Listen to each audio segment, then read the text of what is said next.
Peace. It's Brownbird here with another video. Make sure that you like and subscribe.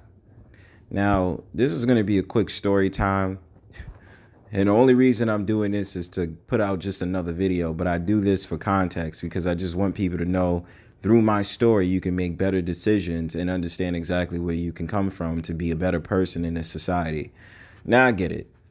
We have here a brother by the name of Demetrius, who I probably think would view as a simp. But here it is. He's talking about protect the black woman. So I'm going to read what he says, and maybe I might read the comments afterwards. So he says, protect our black women, please. Not because they're someone mother or sister or wife, but because they are someone independently. Now you have in the comment section right here, this is from No Justice. Seems like one of these chicks that probably is spiritual or something like that.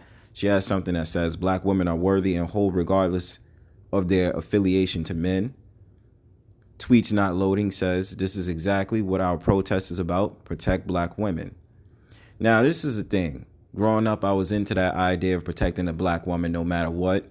Even well into my 20s, I still started to think about how the black woman is so unfairly advantaged in this society and all these different things. Now, at my current state of mind, I will never say that certain so-called black women do not go through certain things that still is oppressive, or they're still being oppressed by the quote-unquote system. I was brought up on that RGB shit, that pro-blackity black, the motherland is Africa, and all these different things. And I share this story with you guys just for y'all to have an understanding that my sentiments exactly about this is for y'all not to make the dumbass decisions that a lot of these pro-blackities black do. I find it very funny that the pro-blacks, when they talk about being pro-black, have a problems with biracials, but biracials are the same ones that's usually more pro-black than black people are. Then besides that, talking about the motherland, you don't know where you come from, you don't know what your lineage is, but you're telling me to come from another continent. That is great. Now, to continue this on, to get back to my story time, I remember being in full-blown debates with people that I don't even know from a hole in the wall. People that I don't even know. I don't even know them. And used to get into these debates. Never really would get into fights, but I figured that the energy in me as a man, if I argue against someone and demean them, that would give me sheer value to be valued that I can conquer them just by my words alone and my aggression. Then besides that, I remember going to different meetings. And usually in those meetings, whether it was discussing about things like gentrification or discussing things like white supremacy, I would have a great time on trying to diss so-called white people just because I wanted to make them feel bad for being so-called white.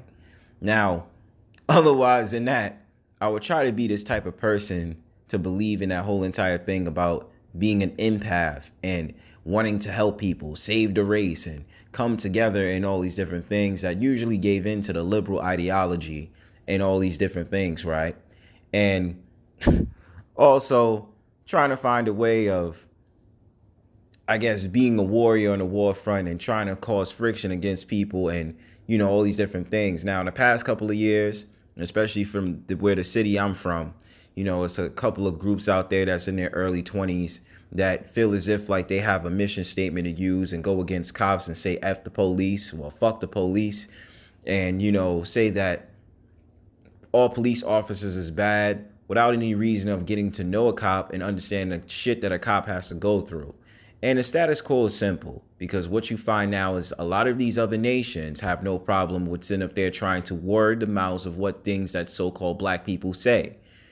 And they'll say, of course, there's that chant, which I think is a ritual, a word ritual, a spell that so-called black people or people associated with different movements use. No justice, no peace, and a couple of other chants out there that's being in the words of these people, which are nothing more but spells, spellbound words that people use in order to keep people in a trance and cause aggression. Once you start thinking from a higher perspective and you're thinking on a different dimension, you start to understand that people are ingeniously are saying chants. They are saying words that are spellbound. They are dropping spells on people unsubconsciously. And with that being said, more of these movements come up. A lot of these people out here, usually I disagree with them. because of choices and because of what they offer to the movement. I don't like people of other nations speaking on my people or speaking on me as a North American Negro. But yet and still they think they get cool points because they listen to trap music, and that because they're pumping up their fists. Now, with that being said, there's a brother you can view on YouTube that actually gives you the meaning of what the fist means, the black fist means. And a lot of these liberal ideologies, you get all these people to come to the cookout, you get them all to agree to being for the people and listen to the soul food music and all these different things. I have to tell you, man, the North American Negro has lost their goddamn mind. And more or less, all of the other nations that get involved with the movements must have lost their goddamn mind too. Well, otherwise than that, I've learned my lesson of these movements and learned about trying to go against the government establishments, like going against the mayor, going against the governor, go against police officer, and all these different things. And it doesn't do anything but get you locked up and get a record on you and get you into trouble. So I would advise a lot of people that get into these movements, you're no different than a Pookie and Ray Ray in my eyes. And I would advise people to be more careful on the things that you're doing, because you're allowing yourself to get hurt and be put in a predicament that you don't want to be. But then again, if you are powerful with your message, I can't tell you what to do. The only thing I can tell you is use more caution on what you're trying to do. Peace. Like and subscribe.